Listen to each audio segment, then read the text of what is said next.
¿Mejor ahora el sonido? Sí. Perfecto. Lo que decía era que tenemos que considerar que el Génesis es un... Juan, só bocadinho, desculpa. Maria Luísa, faça outra vez a pergunta para ficar gravada, porque eu esqueci-me de pôr a gravar. E assim para ficar tudo. Sim. Eu estava a dizer que em Teilhado do Chardin. Agora é a Luísa que ficou sem som. Luísa, não estamos a ouvir lá. 11 na Bíblia.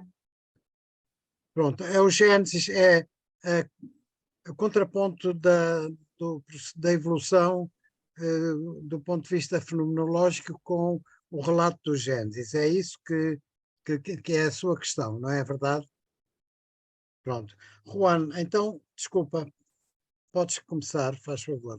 Sí, creo de todas formas que Luisa se ha quedado congelada la imagen. Probablemente se queda, la conexión también es mala. Sim, Tenemos com a Luísa não está boa. También conmigo, también conmigo. Así que bueno, esta noche no es precisamente la nosfera no está muy a nuestro favor. Pero lo que decía básicamente una cosa muy sencilla, ¿no? Desde 1948 la Iglesia admite que uno puede leer las Sagradas Escrituras y interpretarlas como un texto literario. Por tanto, todas las herramientas de exégesis y de análisis literario que se usan en cualquier texto de la literatura universal pueden ser perfectamente aplicadas al Génesis, ¿no? Entonces, lo que encontramos allí fundamentalmente es un relato mítico, un relato muy antiguo, un relato además de una gran hermosura, porque contiene alegorías y metáforas de una belleza, pues como solamente los pueblos orientales han sabido, ¿no?, encontrar. Pero claro, eso hay que interpretarlo, hay que irlo reinterpretando a la luz de los paradigmas científicos e históricos que a lo largo del tiempo han ido apareciendo, ¿no? De esa manera, pues no tendría hoy ningún sentido, ¿verdad?, en pensar que el paraíso es un lugar, ¿no? Durante mucho tiempo incluso hubo algunos arqueólogos bíblicos que trataban de situar geográficamente dónde estaría situado ese famoso Edén, ¿no?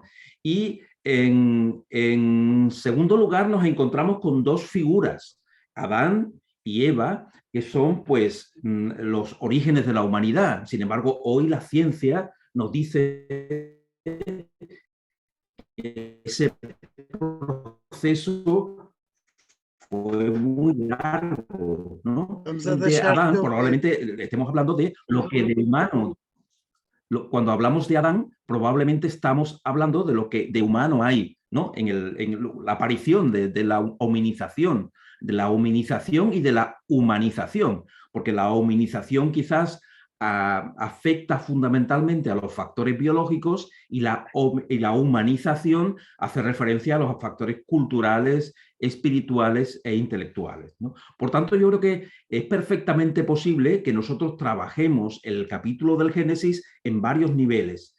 Eso es lo que hace un texto literario, lo convierte en un clásico sublime, porque cuando un texto solo tiene una lectura, eso es tremendamente peligroso, en el sentido de que es un texto plano, que no tiene ningún relieve. Pero si somos capaces de coger un texto bíblico y analizarlo en distintos niveles, eso es señal de que es un texto intemporal, en el sentido de que escribieron en el tiempo en que se escribió, era muy significativo y lo sigue siendo, eso es lo sorprendente, lo sigue siendo hoy en día. Pero gracias a que somos animales de sentido, animales que intentamos perseguir un sentido en aquello que aparece ante nosotros. No sé si esto ayuda a Ajuda. Gracias. Ora bem, temos agora a Ana Gonçalves, que pede a palavra. Então, a minha pergunta é, se a fórmula do John Wheeler, Eat from Bit, primeiro não compreendo muito bem o que é que isso quer dizer. E depois o professor Juan fez uma alusão ao Evangelho de São João. Também gostava de saber qual é a relação. Portanto, a minha pergunta afinal são duas, não é? Primeiro, perceber o que é o Eat from Bit, e depois a alusão que o professor Juan fez ao Evangelho de São João a respeito disto. Eu sei que está relacionado com a informação, ¿no es? Exactamente. Verá, de forma muy sencilla, tanto en biología como en física hay actualmente una, digámoslo, una tendencia, ¿verdad?, a analizarlo desde el punto de vista de la información, desde el punto de vista semántico. Y tanto los físicos como los biólogos están encontrando que analizarlo desde allí aporta elementos de conexión entre disciplinas que antes no aparecían. Es un poco lo que hizo Teilhard, que sabéis perfectamente que fue capaz de unir el terreno de la teología con el de la filosofía, con el de la paleontología, con el de la física y con el de la química de la materia.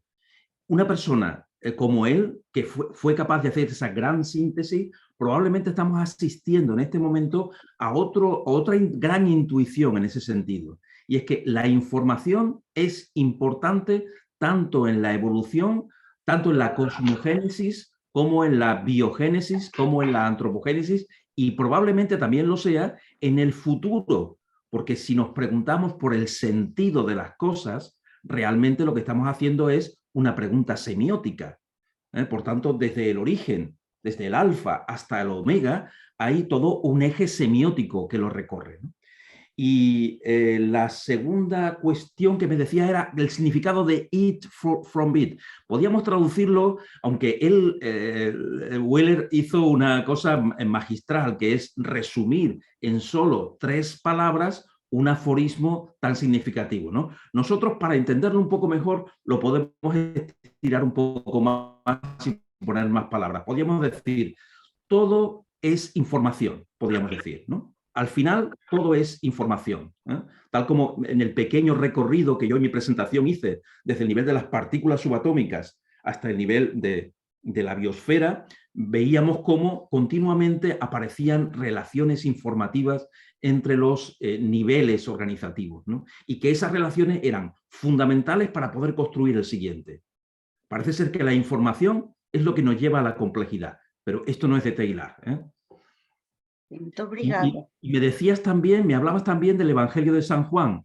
Bueno, sí. Es evidente, porque si hablamos de la palabra, ¿no?, y del significado de la semántica y del significado de las cosas, el verbo, podríamos decir que de alguna forma es el que viene a traer una palabra de significado al mundo, ¿no?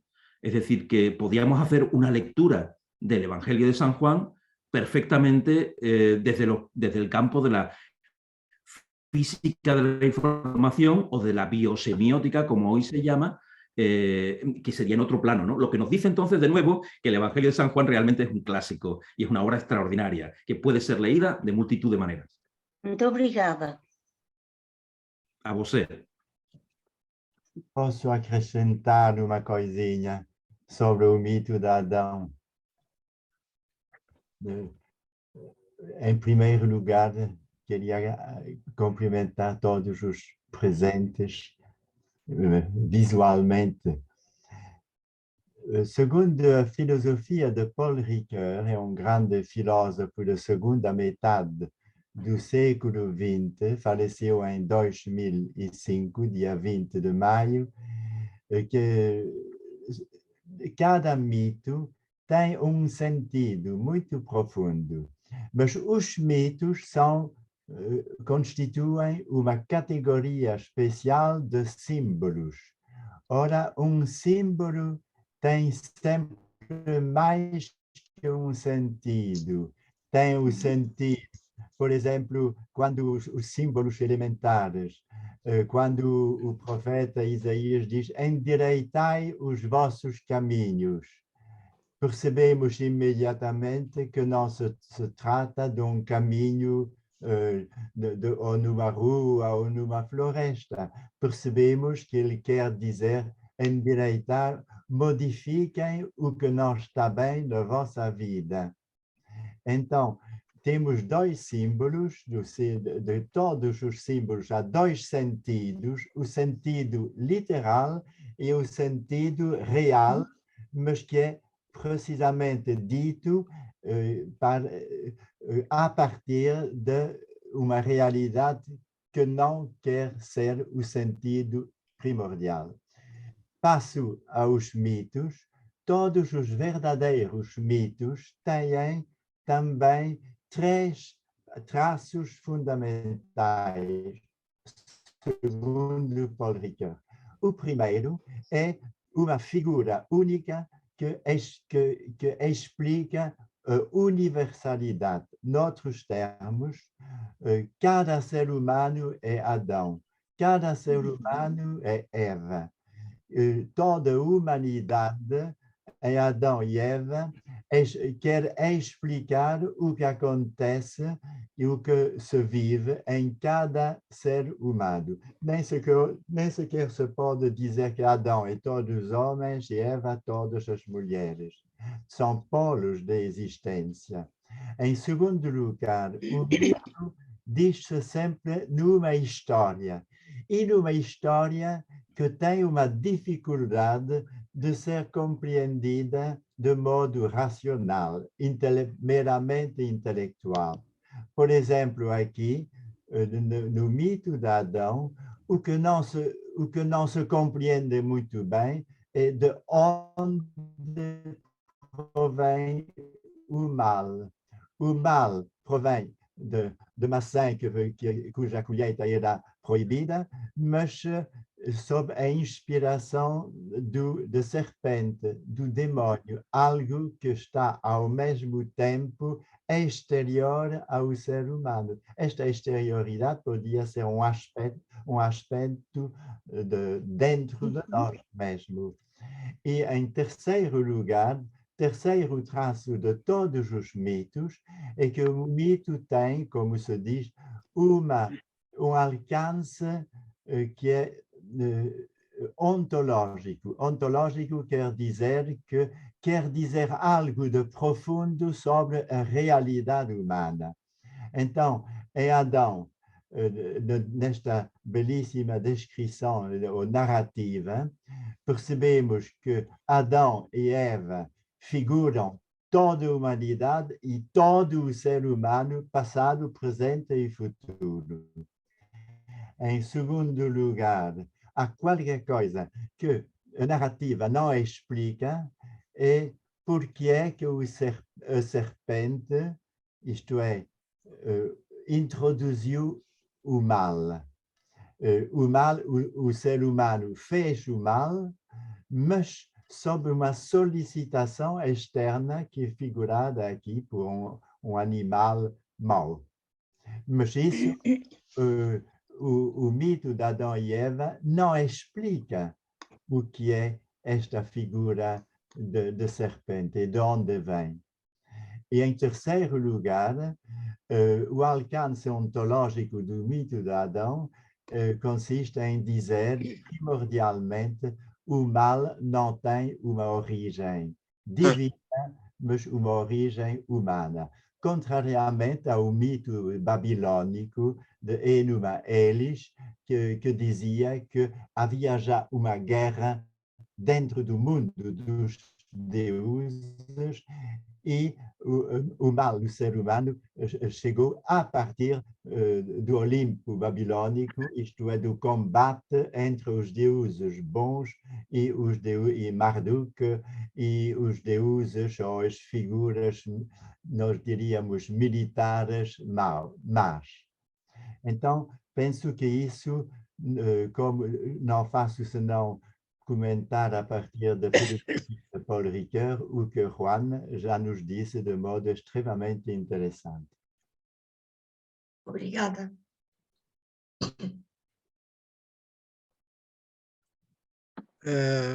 Frederico? Sim, senhora. Boa noite a todos. Boa noite. A primeira questão que foi levantada sobre a conciliação da leitura do Gênesis com os conhecimentos científicos atuais é uma questão clássica e que deu muita celeuma durante o século XIX e no princípio do século XX. Acho que a resposta do Juan de la Gala foi óbvia. Uma coisa é uma visão mítica, simbólica, escrita há milhares de anos. Não seria nunca normal que 3000 anos depois nós disséssemos as coisas da mesma maneira. O que é importante, e isso vale sempre a pena salientar, e há livros escritos sobre isso, é que a evolução do Gênesis, nas suas várias fases, que lá chamam dias, corresponde à evolução que a ciência considera que houve. Começou por não haver vida, a vida aparece no mar, depois vêm os animais terrestres, depois isso tudo. Claro que não daquela forma, nem poderia ser de outra maneira, que as populações de pastores de há 3000 anos consideravam que Deus tinha que ter uma intervenção de cada vez para criar uma espécie nova e não sei o quê. Não, já foi bem explicado nas sessões anteriores como é que a evolução se dá. Mas nas suas grandes linhas, e no fundo é só isso que eu quero dizer, a evolução, como é descrita no Gênesis, vai a par com a evolução que a ciência hoje em dia considera. Era isso que eu queria chamar a atenção. Obrigado. Não sei se o Juan quer comentar. Muy brevemente, porque me parece que lo ha explicado muy bien y sobre todo Michel, ¿no? Con su recuerdo, ¿verdad?, de los puntos de Paul Ricoeur, que me parece absolutamente genial. Y me encantaría, si es posible, Michel, que al final en esos correos que intercambiamos añadas la bibliografía de Ricoeur, que me parece un personaje digno de ser conocido y que yo conozco poco. Y respecto a lo de la interpretación literal, ¿verdad?, de la Biblia, sabéis que además ha sido una de las herramientas equivocadas, pero herramientas fundamentales del fundamentalismo. Es decir, la mayor parte de las actitudes fundamentalistas nacen precisamente de una interpretación literal, ¿no?, de las Sagradas Escrituras, ¿no? En ese sentido, yo recuerdo siempre la interpretación más ingeniosa que he encontrado del Génesis, ¿no? Y se trata de que cuando John Snow, que fue uno de los primeros anestesistas ingleses, pues quiso aplicar la anestesia en el parto de la reina Victoria, que ya tenía un terror grande, ¿no?, a sufrir y a pasarlo mal, y entonces le dijo: no se preocupe, majestad, que con la anestesia usted no va a tener ningún problema. Se levantó una verdadera polémica pública, porque algunos decían: si Dios ha ordenado a la mujer parirás a tus hijos con dolor, ¿quién somos nosotros para corregir a Dios? No podemos corregir a Dios. Una mujer debe parir a sus hijos con dolor, porque la Biblia lo dice. Y en el Génesis lo dice claramente, con lo cual no hay vuelta de hoja. Es decir, esto no ten jeito, me parece que dicen ustedes, ¿no? Esto no tiene solución. Pues este señor, que era muy ingenioso, dice: lea usted un poquito más adelante. ¿Cómo un poquito más adelante? Sí, si usted lee un poquito más adelante, verá cómo antes de extraer la costilla a Adán, las costas a Adán, lo sumió en un sueño. Luego entonces Dios fue el primer anestesista. Nosotros, los anestesistas, no somos más que seguidores de esa tendencia de Dios, ¿verdad?, a evitar que la extracción de las costillas sea dolorosa. Bueno. Teresa Sousa Dias. Boa noite a todos. A pergunta que eu ia fazer já teve pelo menos várias achegas de resposta. A pergunta é o seguinte: voltando ao Gênesis, fala-se em pecado original. que teria sido transmitido à restante humanidade, não é?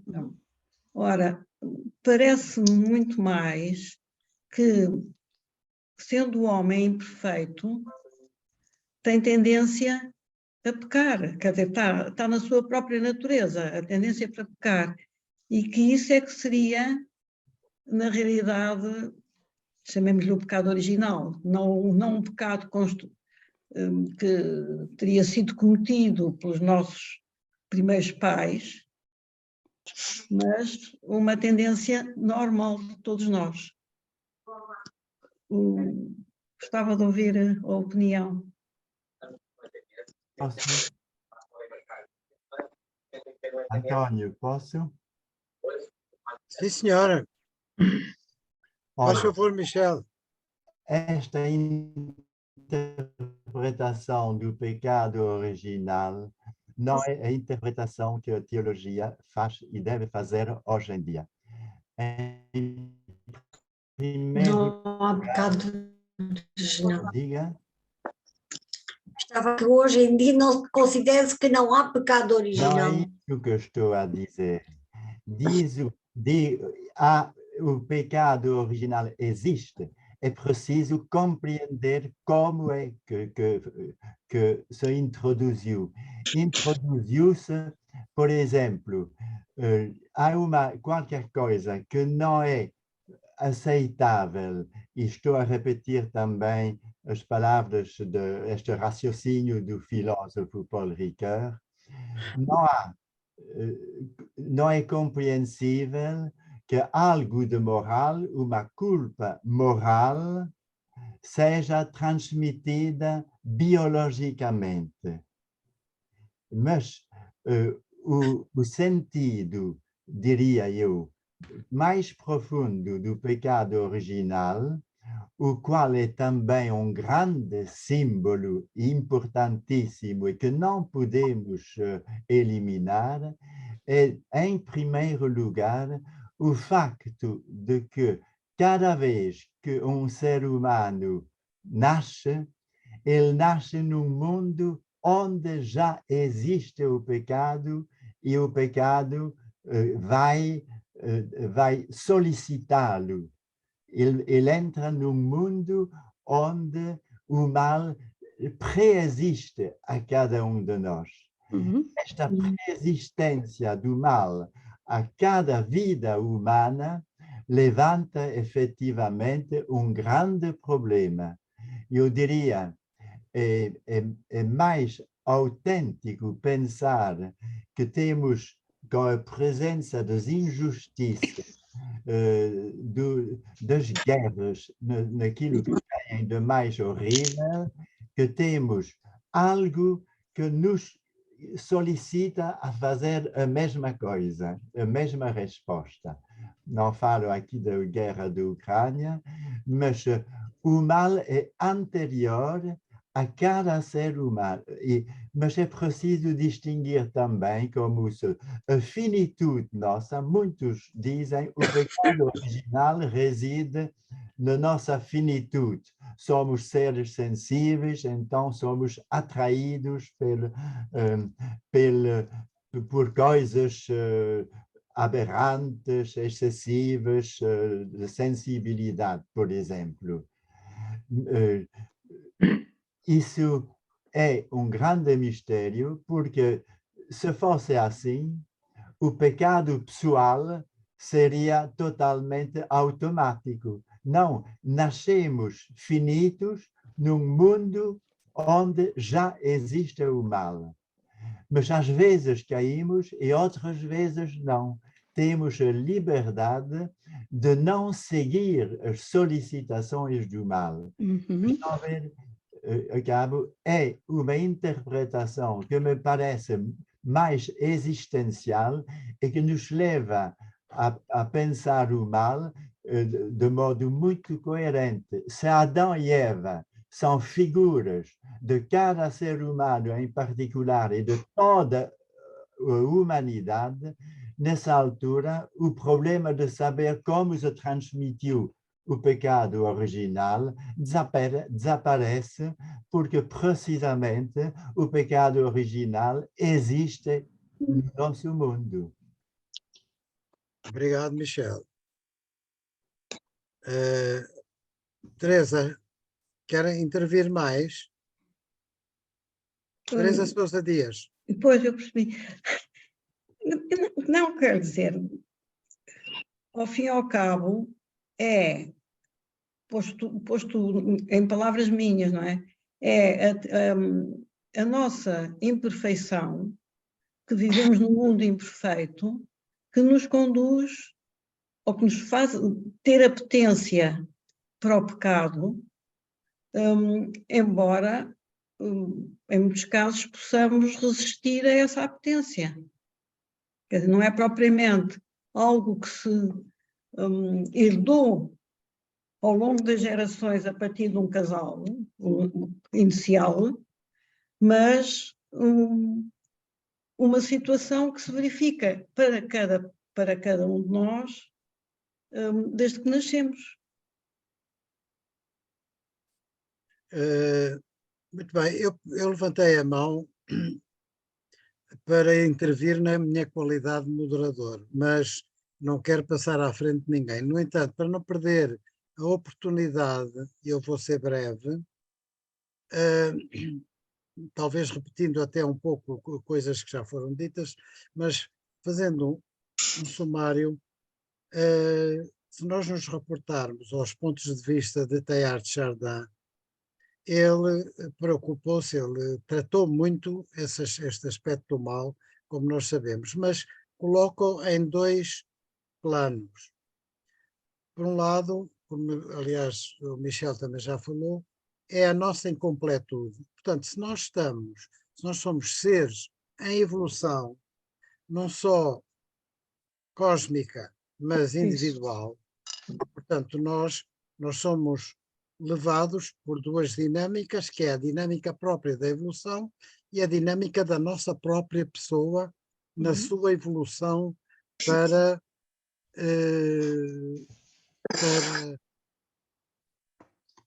planos mais elevados da nossa perfeição e, portanto, contrariando a nossa incompletude. Quer dizer, o nosso papel neste mundo é lutar contra essa incompletude e ter consciência disso, não é? Isso não é uma coisa que se faça sem intervenção da nossa vontade e do nosso intelecto. Mas, por outro lado, estamos imersos num meio que nos contamina permanentemente. Mas não nos contamina só para o mal, contamina-nos também para o bem. Quer dizer, nós temos que ter, isto eu estou a falar dos pontos de vista da Terra, nós temos que ter consciência de que o mundo à nossa volta é o nosso líquido amniótico, é aqui que nós vivemos, é aqui que nós crescemos, é aqui que nós atuamos.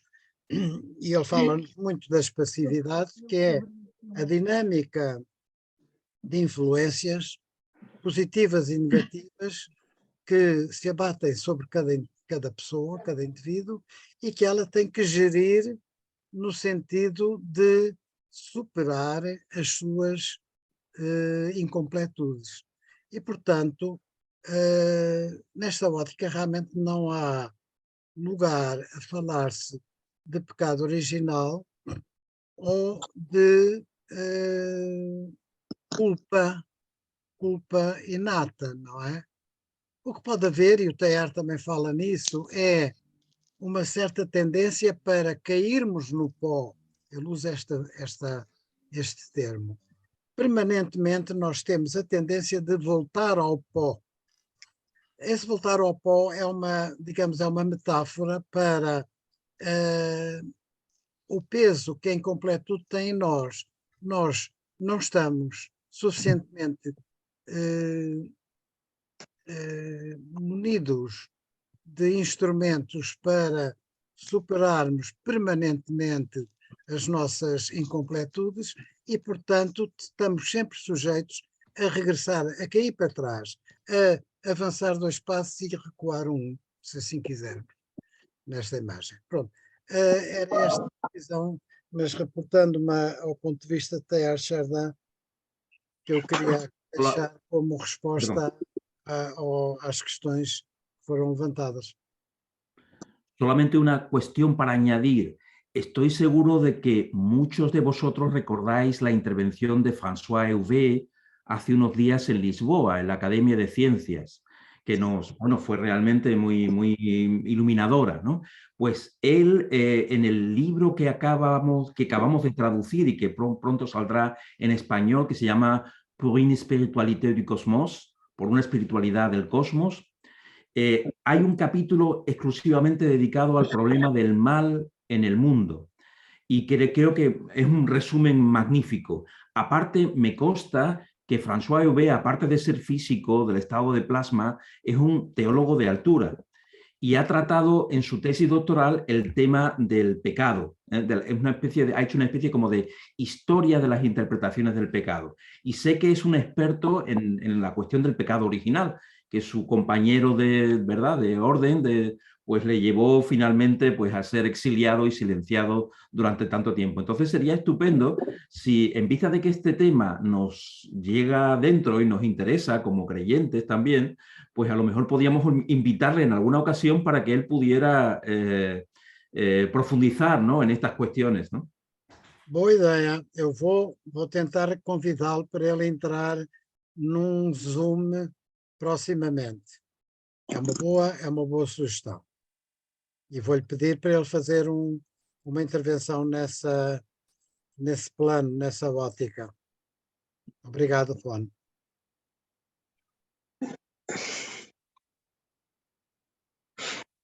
Ora bem, quem está a seguir? Belarmino.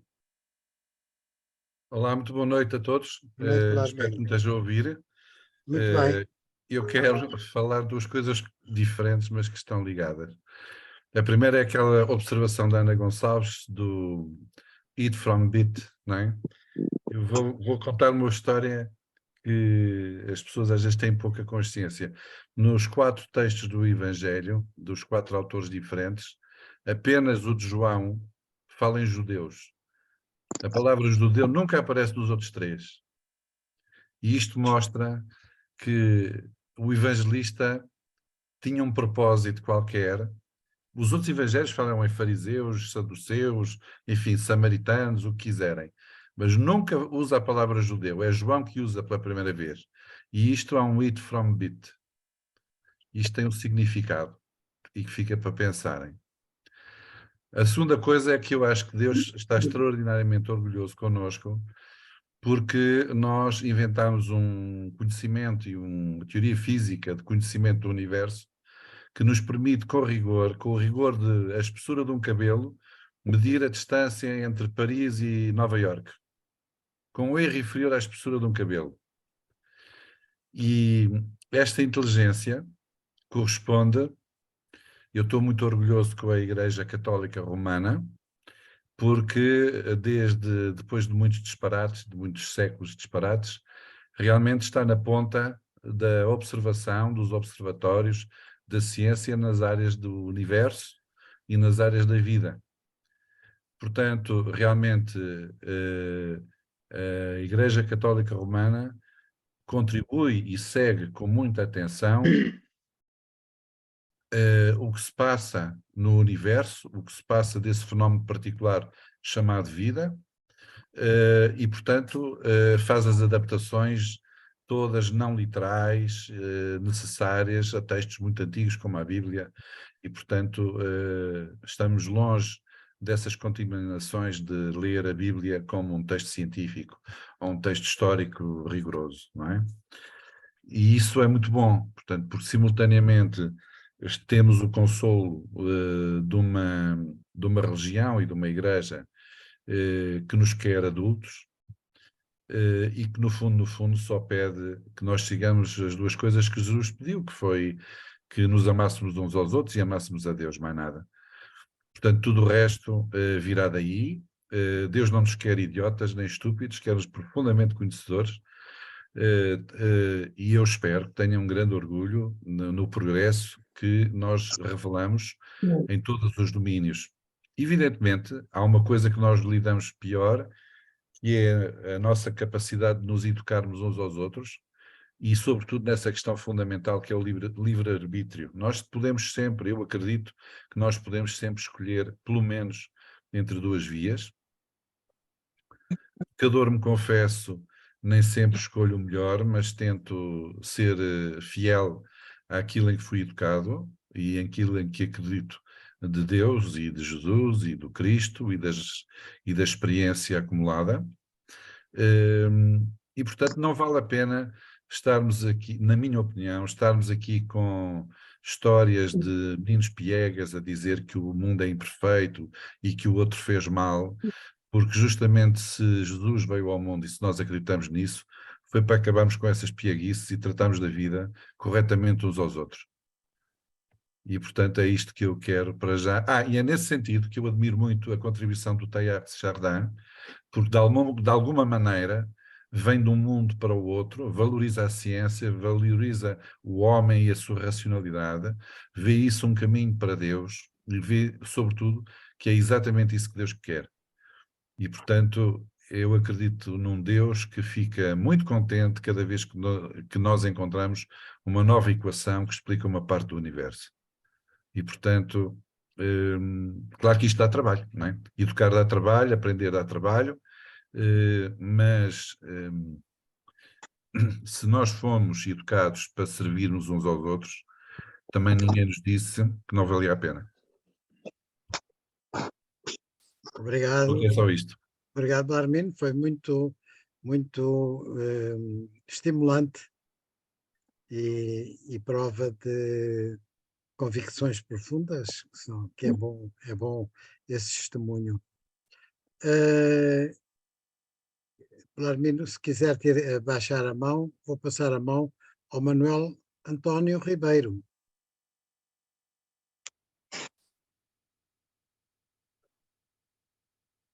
Boa noite a todos. Olá, Manuel. Obrigado pelos vários contributos de que ouvi e de que retirei proveito. Retomo a questão da convergência entre a focagem da ciência relativamente à evolução e a narrativa do Gênesis. E eu tenho para mim que o toque de gênio do Teilhard de Chardin, além dos profundos conhecimentos científicos, casam-se com a visão de toda a sua capacidade de ver a realidade da evolução com a energia da fé. E a narrativa bíblica, para mim, se pode falar da narrativa do Gênesis como uma espécie de narrativa mítica que fala de uma perturbação da harmonia inicial, ela, antes de falar nisso, fala da própria harmonia inicial. E eu, para mim, a narrativa do Gênesis e a narrativa do paraíso serve-me para perceber que o paraíso não é um local, evidentemente, nem é uma realidade colocada no passado, é sim o ponto de chegada de toda uma evolução longa, complexa, que terminará naquela harmonia que está apontada no livro de Gênesis. E é nesta perspectiva que eu acho que Teilhard de Chardin, quando ele nos põe diante do pano de fundo do ponto ômega, está-nos a dizer que o paraíso é uma realidade em construção. E não temos que ter saudades daquele paraíso, temos é que ter a capacidade de alinharmos neste processo lento que terminará, e assim naquilo que o Apocalipse descreve como o novo céu e a nova terra.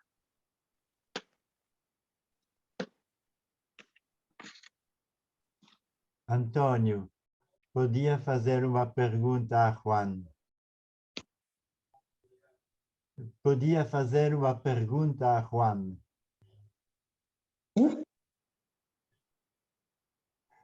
Olhem, eu queria voltar ao tema da quinzena passada.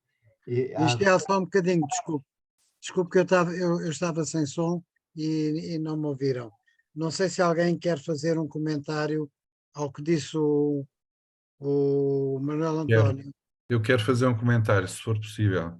Então, Michel, só um bocadinho, está bem?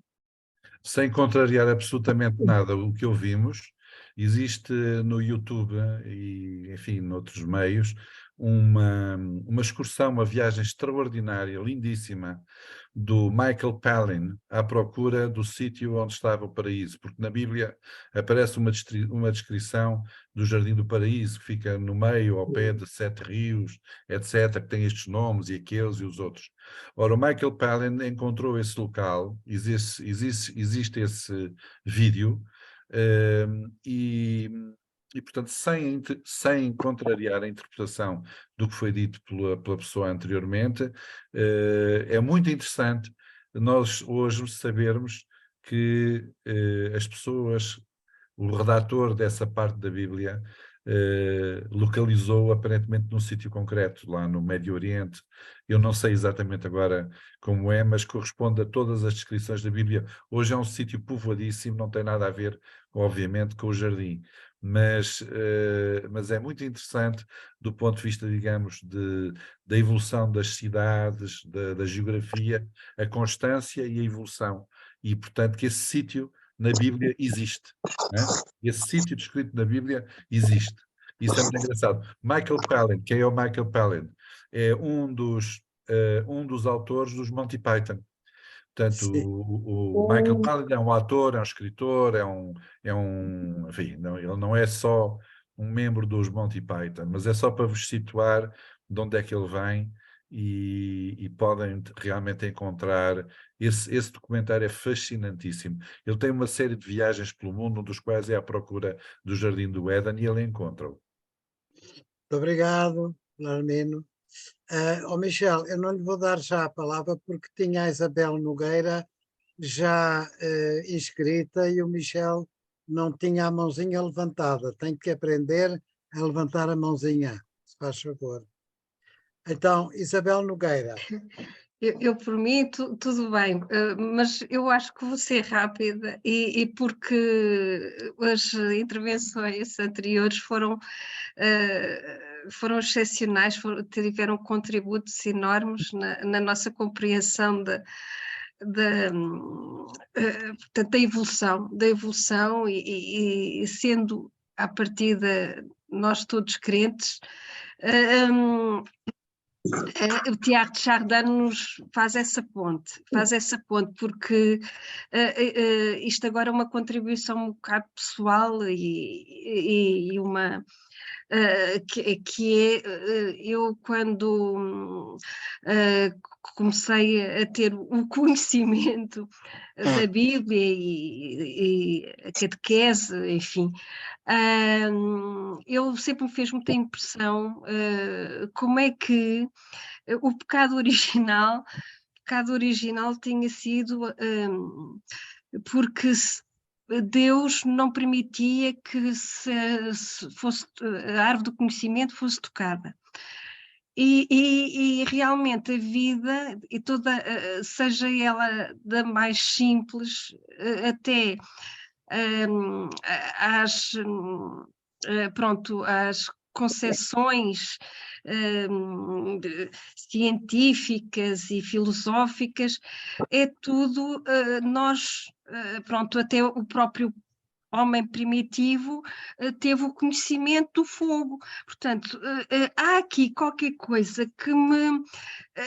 E eu sou católica, profundamente católica, e isso não põe, portanto, em causa a minha fé, mas acho que realmente há qualquer coisa aqui que, como cristã, me faz impressão, porque nós todos temos sede de conhecimento, por isso estamos aqui neste curso e em todos os outros, e na nossa vida pessoal e profissional tentamos sempre ter mais conhecimento. Agora, eu acho que aí na Bíblia e quem sou eu para dizer isso? Acho que quem o escreveu, o Gênesis, trocou o conhecimento com um bocado capital, que é soberba. Quer dizer, se Deus dissesse assim, vocês não podem tocar naquela árvore porque é árvore soberba. Se vocês tocarem, ficam realmente com um pecado que depois vai passar. Portanto, isto tudo nesta linguagem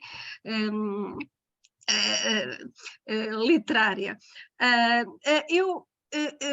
Pronto, e de qualquer forma, este era um ponto que eu queria transmitir aqui nesta minha e outra coisa é que realmente a hereditariedade, se nós transportamos um bocado que não, pronto, que como bem disseram, e eu gostei muito de ouvir falar todos, e em especial a explicação do pecado pelo Michel Renaud, mas sendo uma hereditariedade que nós temos, como todas as hereditariedades, ou morrem, acabam, portanto, porque são imperfeitas, ou então nos levam à perfeição. E aí, um outro companheiro nosso aqui deste curso nos falou da nova do novo céu, não é? Do novo céu, da nova terra, eu direi a Nova Jerusalém, o novo paraíso, que realmente será. Então, nesses termos, se realmente há um pecado ou uma imperfeição que nos é transmitida, seja que eu digo, não digo a parte do corpo, mas a parte espiritual, então estamos, pela seleção natural, vamos evoluir para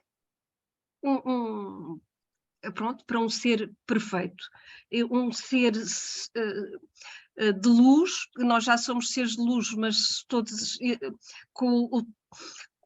devido à nossa nascença temos uma realidade que podemos de livre arbítrio decidir pelo bem ou pelo mal, e decidir sempre evoluir de preferência pelo bem.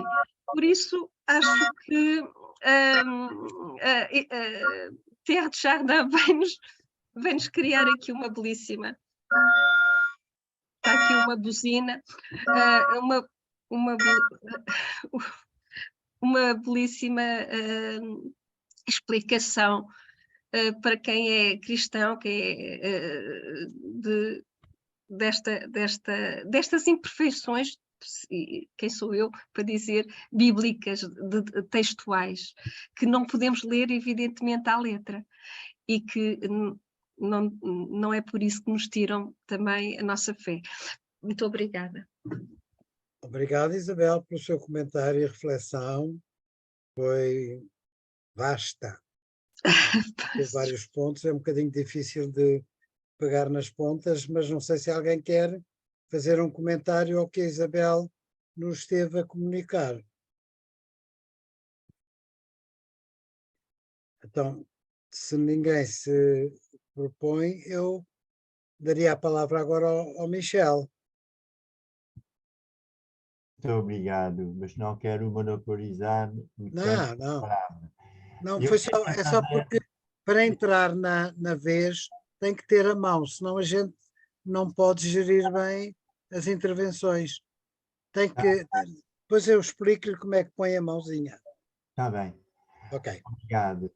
Eu queria fazer uma pergunta a Juan, se ele estiver.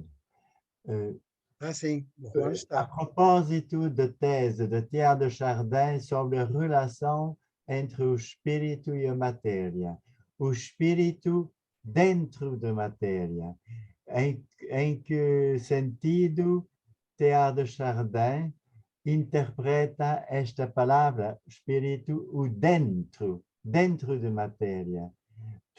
Espontaneamente, diria que se em tear o espírito é, em primeiro lugar, a união, nessa altura, efetivamente, podemos dizer que o desenvolvimento de toda a matéria, desde as células,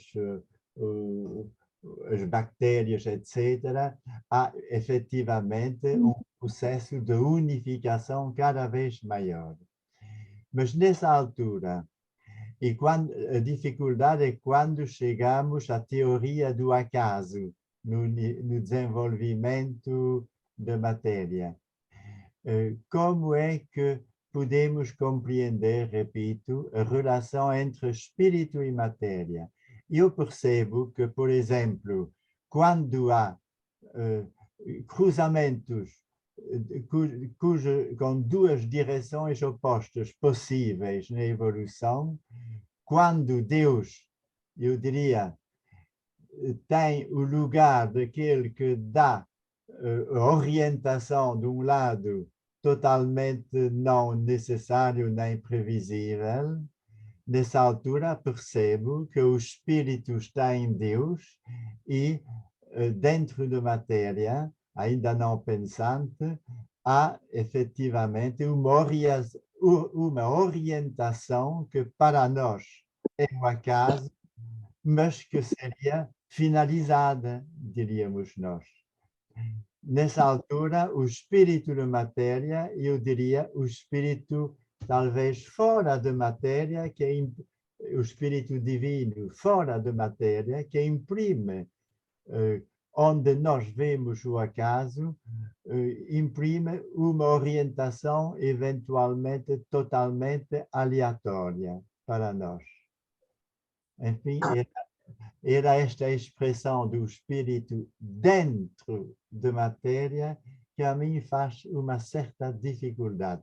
Salvo se entender a força de congregação, de complexificação e de união das partes da matéria, digamos, cuja origem final seria, como pessoalmente diria, a partir do espírito divino. Bueno, pues yo casi tendría que decir como Wittgenstein, que decía que cuando uno no sabe, lo mejor que debe hacer es callarse, porque realmente creo que Michel has sabido tocar uno de los puntos, yo creo, de difícil comprensión, ¿no? Esta misma cuestión se la he planteado a François Heuvet y él dice que el problema está fundamentalmente en que Teilhard a veces habla de manera poética cuando se refiere al espíritu y en otras ocasiones habla de forma más científica. Por tanto, uno de los mayores obstáculos que se plantean los exégetas de la obra de Teilhard es precisamente la terminología, ¿no? Saber en qué momento. Mi interpretación personal, pero es personal, no es teilhardiana, es la que pude exponer o tuve la oportunidad, gracias a vuestra paciencia, de exponer el otro día, que es, pienso que en la materia hay una especie de espíritu semiótico que nos conduce y que de alguna manera, pues no sé si eso de alguna forma puede ser la presencia de Dios en la materia más sencilla, hasta incluso en las partículas subatómicas, ¿no? Pero esto no pasa de ser una interpretación propia mía y yo creo que sería bueno que apuntásemos también esta cuestión en la lista de preguntas buenas para François Heuvet en esa sesión, ¿verdad?, que nos anuncia Antonio Paixão para próximamente, ¿no? Sim. Es todo lo que puedo decir, creo, sí. No entanto, há uma limitação, é que o François Heuvet só pode falar em francês. Portanto, atenção para as pessoas compreenderem esta possível intervenção do François Heuvet, têm que estar munidas, capazes de entender o francês e também para porem as questões. Uma conferência em francês neste nosso curso é mais limitativa do que, por exemplo, uma em espanhol. Para nós não é a mesma dificuldade, não é? Bem, mas eu vou falar com o François, vou-lhe pedir para ele fazer essa intervenção e vocês já estão prevenidos que é em francês. Ok?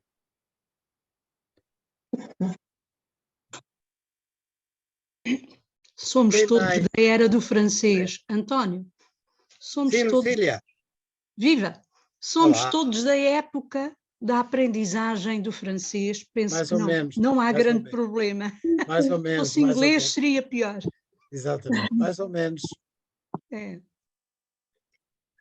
Então, quem se propõe a intervir? Não me digam que nós vamos acabar aqui a reunião. Não há mais intervenção. A Maria da Glória pôs a mãozinha de dizer adeus, mas a gente compreende que quer falar. Sim, então eu gostava de perguntar ao Juan, no universo, portanto, na explicação que deu do universo igual a energia, matéria, mais energia, mais informação, em que fala da memória celular, houve uma altura que falou que éramos observadores e observados. E eu não, portanto, não compreendo o que o Juan quis dizer com isto, que somos observadores e observados. Eu conheço isso da mística, em que há um místico que diz que somos observadores e observados. Aqui gostava que o Juan então explicasse.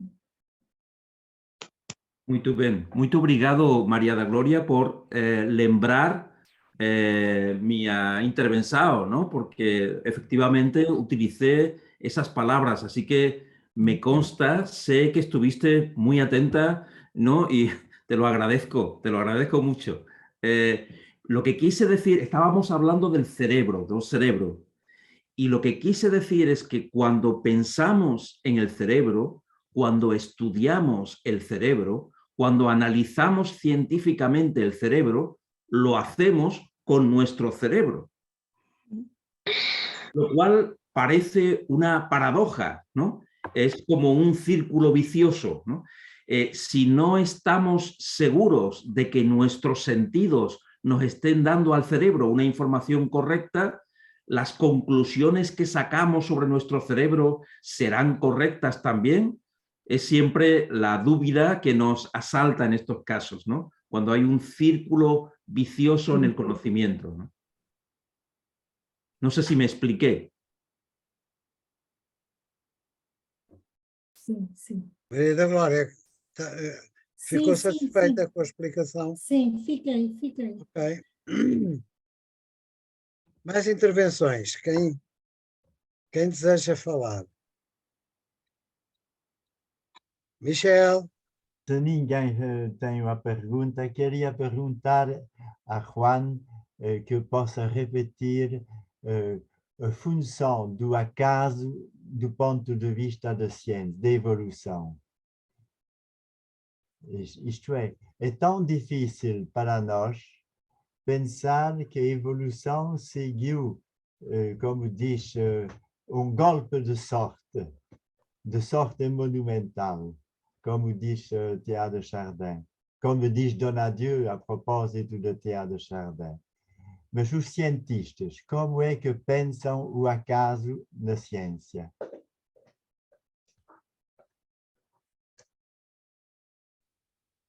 Bueno, el éxito vital de cada organismo en el proceso evolutivo ciertamente está sometido a factores azarosos, ¿no? Por ejemplo, un pequeño polluelo, un pollo de un ave, ¿no?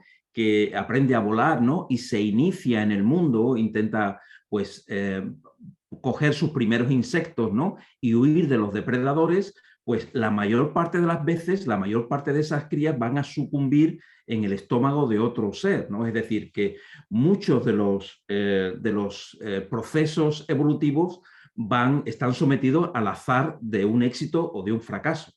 Pero lo que probablemente nos teníamos que preguntar es si la línea general está sometida también al acaso o no. Yo comentaba el otro día, que la mecánica cuántica había introducido con Heisenberg fundamentalmente un factor de indeterminación que a lo mejor ahí permitía que cupiera algo más que no fuera el azar, sino bueno, pues la decisión y demás, ¿no? Siempre también recuerdo el ejemplo estupendo que Michel nos ponía el otro día de aquel carro que iba desde Lisboa a París, ¿verdad? Y que me parece muy ilustrativo de lo que realmente queremos decir, ¿no? Francamente, yo no tengo una respuesta para eso, ¿no? Es decir, ¿estamos sometidos al azar o no? Yo lo que comentaba hace poco en una de estas reuniones es que yo os comentaba cómo mi mujer y yo somos aficionados a caminar por la montaña. Entonces, cuando caminamos por la montaña, pues generalmente seguimos las indicaciones de otros amigos que previamente han hecho ese mismo camino. Pero a veces surge un inconveniente. Por ejemplo, aparece pues unos perros que están guardando una zona y hay que dar un rodeo para evitar esos perros que no estaba previsto, ¿no? O aparece, por ejemplo, unos toros que te miran amenazadoramente, ¿no? Mientras levantan la cabeza del pasto y te miran. Necesitas cambiar el trayecto, ¿no? Solo cuando tú llegas al final, solo cuando estás al final del camino, mirando para atrás, entiendes qué parte hubo de decisión personal, qué parte hubo de indicación de un amigo y qué parte hubo de azar. Si cuando rememoras todo el camino, pero durante el camino es imposible predecir pues qué parte corresponde a cada terreno, ¿no? Yo creo que el azar sin duda tiene una gran parte, ¿no? Los deterministas decían que el azar no existe y que lo que ocurre con el azar es que es simplemente un fenómeno que está sometido a tantos factores y finalmente eso lo hace tan complejo que es imposible manejar todos los factores y por consiguiente no se pueden hacer predicciones, ¿eh? Y eso es lo que llamamos azar.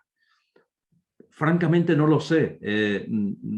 Bueno, yo creo que uno honestamente debe reconocer que no tiene respuestas para todo. Y yo sé además que Michel tiene una habilidad extraordinaria para encontrar esas preguntas. Y se lo agradezco enteramente porque uno debe reconocer que se encuentra ante el misterio y ante el asombro con toda franqueza.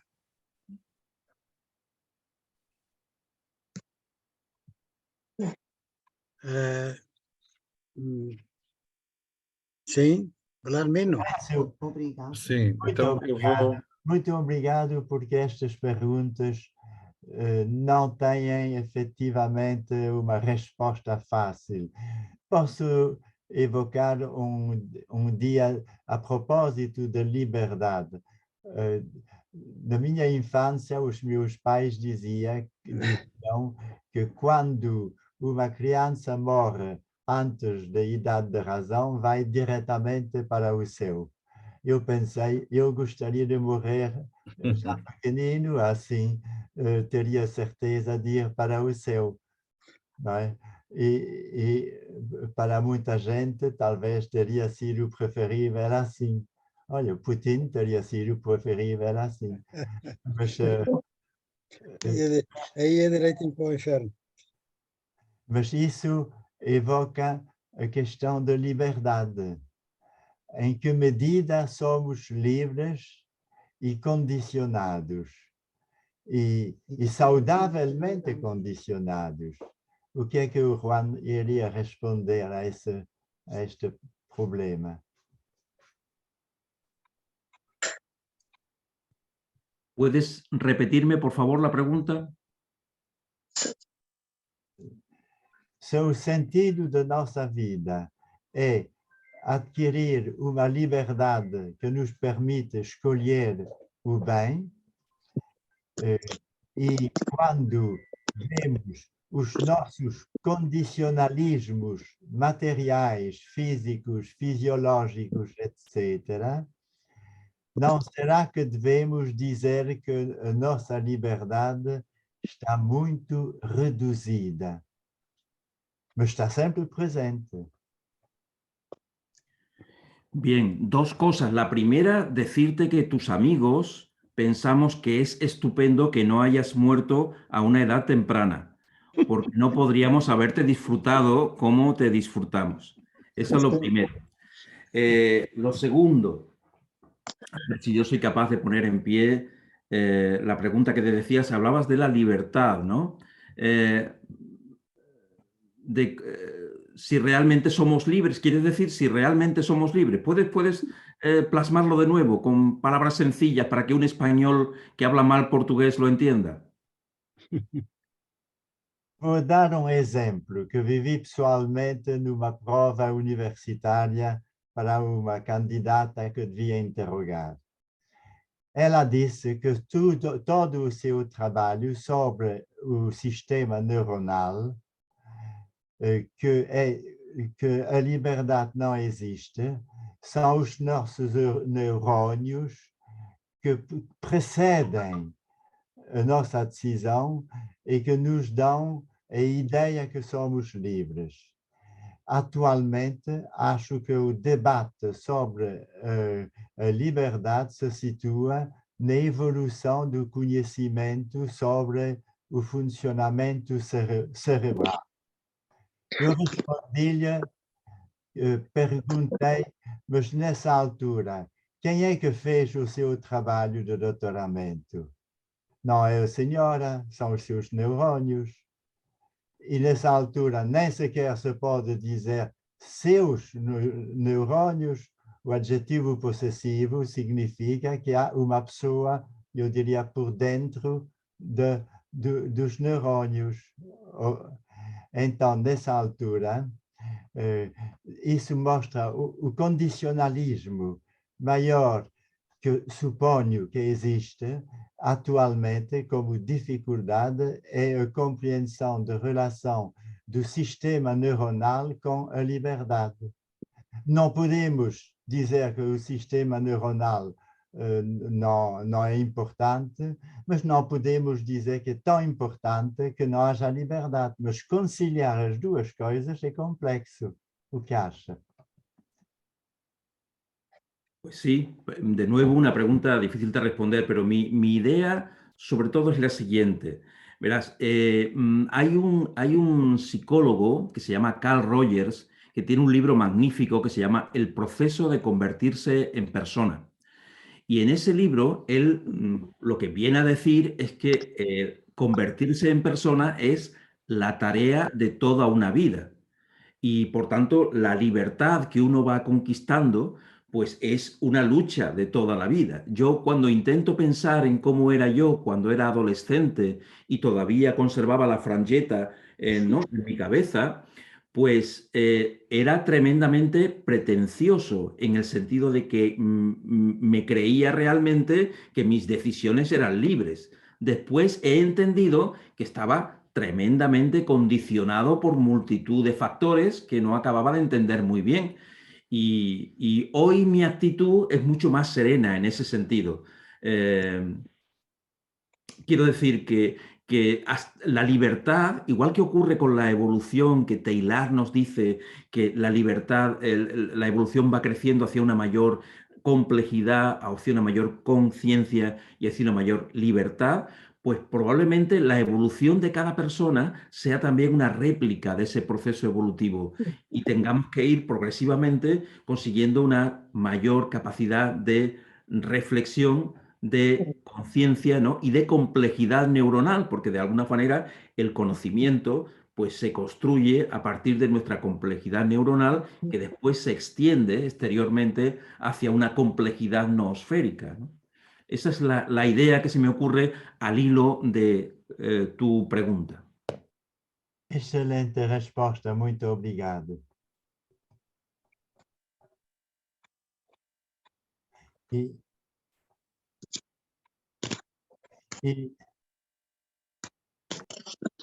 Juan, será que posso fazer uma pergunta semelhante ou não? o que é mais especificamente humano no ser humano. Quando vemos que robôs jogando xadrez conseguem vencer os maiores peritos do xadrez, então podemos dizer os futuros robótica, os futuros robôs vão poder armazenar conhecimentos em quantidade inacreditavelmente superior à capacidade humana. O que é especificamente humano no ser humano? Eu diria é a afetividade, mas o que pensa? Juan, vou-te pedir para dar esta resposta depois de ouvirmos o Belarmino, que tem a mão levantada há muito tempo. Belarmino. Sim, muito obrigado. Eu só queria recordar aqui 3 coisas, eu não sei se eu próprio me lembro delas. Primeiro, nós temos uma enorme aversão em relação ao acaso. Nós temos muita dificuldade em entender o acaso. E digamos que em termos de ciência moderna, esse conhecimento é recente, é muito recente. Bom, quer no reconhecimento não só da matemática, do acaso, quer sobretudo da física, que é um pouco a mesma coisa. As estruturas do acaso revelam-se na física. E a grande revelação na física do acaso é que subitamente podem aparecer estruturas organizadas do acaso. E, portanto, isso é um conjunto de observações e de raciocínios que nos repugnam intuitivamente.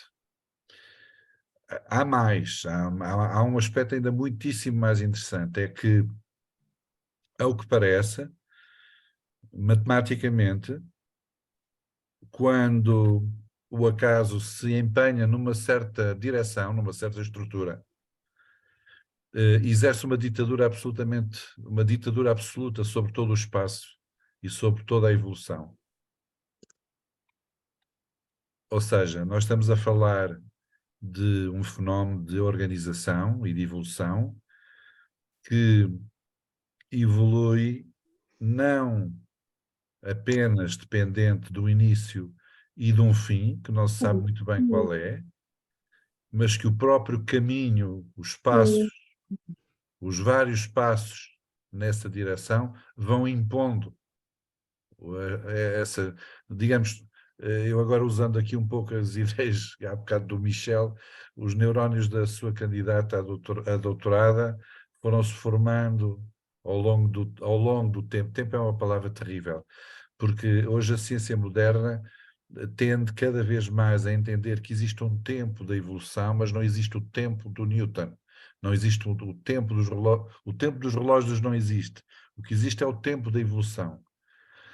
Portanto, o que é uma coisa extraordinária, porque quando nós, espontâneo, bem, isso é outro assunto, quando nós queremos calcular uma velocidade, nós vamos logo calcular a derivada no tempo. Bom, mas esse tempo não existe, parece, não, é uma outra discussão. Aliás, veio cá um grande físico italiano, que deu uma maravilhosa entrevista ao Expresso, em que ele fala disso, não é? Ele fala disso. Ele vem da cosmologia, tem essa convicção, as pessoas da matemática e da mecânica quântica têm, digamos, essa certeza. Não existe tempo, mas existe o tempo da evolução. Ora, a evolução e a complexidade são coisas que resultam do acaso. E, portanto, eu, no meio deste labirinto, prefiro sempre pensar que a matéria de Deus, a substância de Deus, é muito diferente da minha. Eu sou feito de um mundo que terá sido criado por Deus e que seguiu as leis da natureza, de que nós vamos encontrando, vamos percebendo, vamos utilizando, mas nós não somos feitos da mesma matéria que o nosso Criador. E eu vivo bem com isso. Ok. Juan, então podes agora dar a resposta ao Michel, faz favor. Muy bien. Me preguntaba Michel qué era lo específicamente humano. ¿Qué podíamos decir que era lo específicamente humano? Cuando yo pienso, por ejemplo, en la inteligencia artificial de la que hoy se habla, ¿no? O en las máquinas en general, pues no podemos decir que sea la capacidad intelectual, porque en el cálculo, por ejemplo, o en la memoria, o en el análisis de gran número de datos, donde nosotros nos perdemos, pero un ordenador sí es capaz de sacar conclusiones interesantes, ¿no? En la solución de problemas complejos, ¿no? En el lenguaje es sorprendente los nuevos sistemas de traducción que existen, ¿no? Que, bueno, pues hacen traducciones realmente brillantes, ¿no? Incluso con giros y con sintaxis complejas, ¿no? Entonces, ¿qué es lo que puede ser específicamente humano? Pues yo, francamente, y es una opinión personal, pienso que hay dos factores que son irreemplazablemente humanos y que sospecho que por mucho que avance la inteligencia artificial o las máquinas, en definitiva, nunca superarán esto, ¿no? Uno de ellos es la empatía, es decir, la capacidad de sentir lo que otro siente. Eso creo que no entiendo cómo una máquina puede llegar a hacerlo, ¿no? Y lo segundo es nuestra capacidad para buscar el sentido incluso a nosotros mismos. Dudo mucho que una máquina sea capaz de preguntarse por qué ella misma existe, ¿no? Y qué finalidad tiene, ¿no? Simplemente cumple su función de acuerdo como ha sido programada. Desde mi punto de vista, probablemente lo que es específicamente humano, después de que las máquinas, ¿verdad?, están cogiendo, yo creo que con muy buen criterio, ¿verdad?, muchas de estas capacidades de cálculo, de memoria, de análisis de datos y demás, ¿no?, que nuestra mente no es capaz de hacer, pero hay una cosa que me parece que somos irreemplazables, que es en el sentimiento este de la empatía y en el sentimiento de buscar un sentido a uno mismo. Lo cual quiere decir también que hay máquinas, las máquinas no son capaces de hacer esto, pero es cierto y debo reconocer que también sé que probablemente hay personas que tampoco son capaces de tener la empatía necesaria, ¿no? Probablemente lo que les hace humano, lo que los humaniza, es tener estas dos cualidades. La capacidad de empatizar con otros seres humanos y con otros seres vivos, ¿no? Y la capacidad de buscar sentido. Eu dou a palavra a mim próprio para dois pontos rápidos.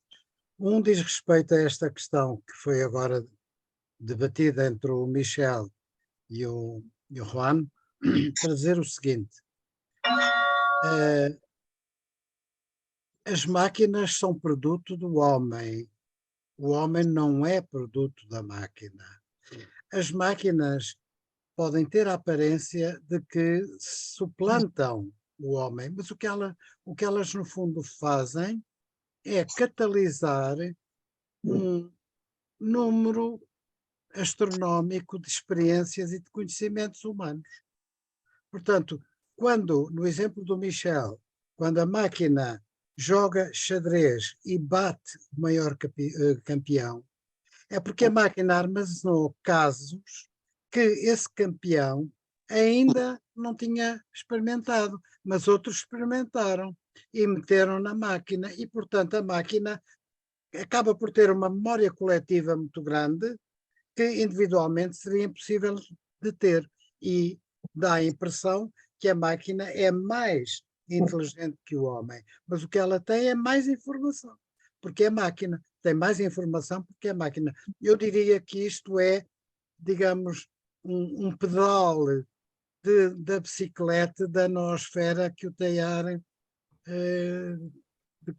tanto fala. Quer dizer, as máquinas aceleram a noosfera, mas não são a noosfera. Bom, a outra coisa que eu queria dizer, e com isto vou terminar, estamos na hora, é que a propósito da questão do acaso, na página 29 e nas páginas 29 e 30 da nossa brochura em PDF, eu vou ler brevemente um parágrafo que diz assim: o alcance do fenómeno humano era precisamente o de mostrar, através da longuíssima duração, há uma direção da evolução. De resto, é explicitada pelas duas leis de complexificação e de complexidade de consciência, e funcionando segundo um mecanismo de aditividade de adição dirigida, que combina simultaneamente a reprodução, seleção darwiniana, a conjugação de sexos, as associações horizontais sob forma de simbioses.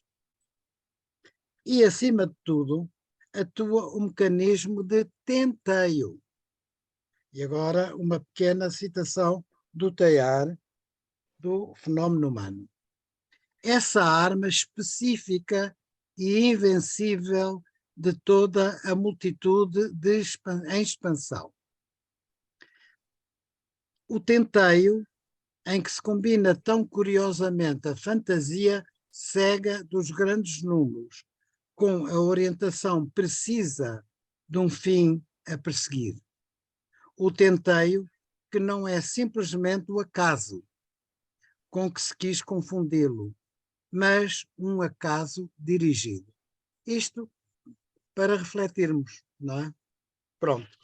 Então, agora, se me permitem, vamos encerrar a reunião, mas queria recordar que no dia 25 deste mês, a esta hora canónica, temos a apresentação de A Paleontologia Humana no Trilho de Teilhard, pelo nosso amigo professor Padre Leandro Sequeiros, que é o presidente da Associação Espanhola de Teilhard Chardin.